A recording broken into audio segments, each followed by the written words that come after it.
Welcome back to another edition of Council Corner, where we recap some of the big topics that we discussed at this week's council meeting. But today we have basically Mr. Rhodes himself, not really, Ward 4 Councilman George Gill is with us today. And Councilman Gill, like I mentioned, you've been doing so much great work to improve our roads, kind of at the direction of Mayor Booker, and a lot of just wonderful things happening. Let's talk about this traffic study, though, that y'all discussed at the top of Tuesday's council meeting. Be happy to do that. It's a study that we've needed for quite some time. We go back to about 1.5 years ago, and I brought to the council's attention that we needed to do a study along Gore on the Lori Tatum stoplight to start with, and we did, and we had a study come back, and we decided that instead of closing that off, we would do the second recommendation, which was to go ahead but try to synchronize the lights, because it's really a traffic pilot from Lori Tatum going west with the 2 lights at the interstate, and Gore is just such a busy street now. I don't think people realize sometimes that that's kind of the main bloodline from downtown Lawton and all parts west to going east. We only have Rogers Lane, Gore, and Highway 7. And Highway 7's really busy now, and so is Gore. And Rogers Lane is as busy as it can be. It's just barely handling the traffic it has, and absolutely no room at all for growth. So anyway, we had that study done, and we're on a trial basis with it. We upgraded the equipment for those lights to get them all synchronized. Now this year we came back and had a traffic study done on the corridor from Lori Tatum to 7th Street, all on Gore, that whole triangle of traffic right there.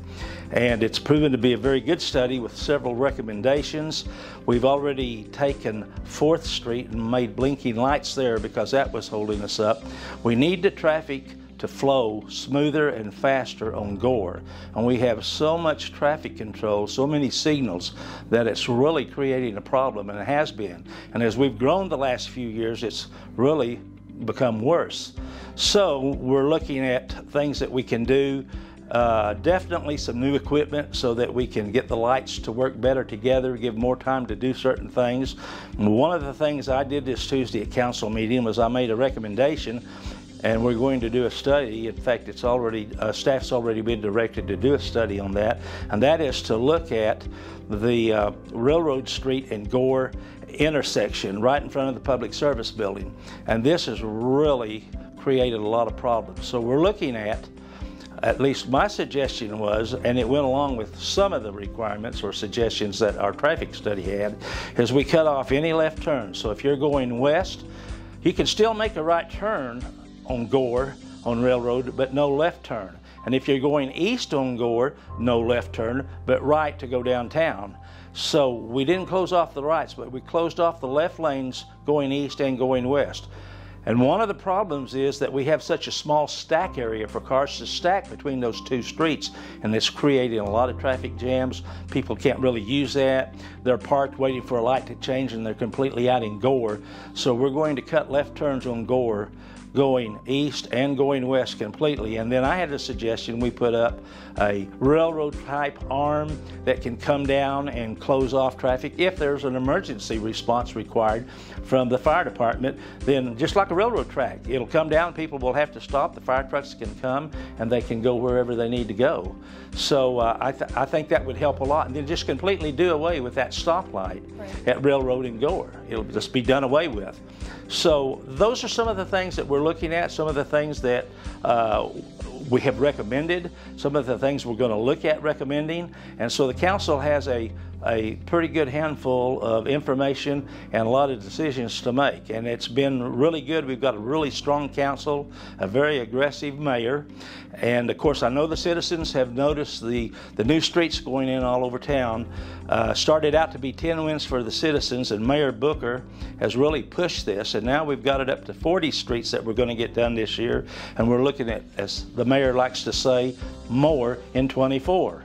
And that's where we're headed with the streets. But we do need to get Gore and all the traffic there in a pattern as such that people can move a little bit more freely about the city.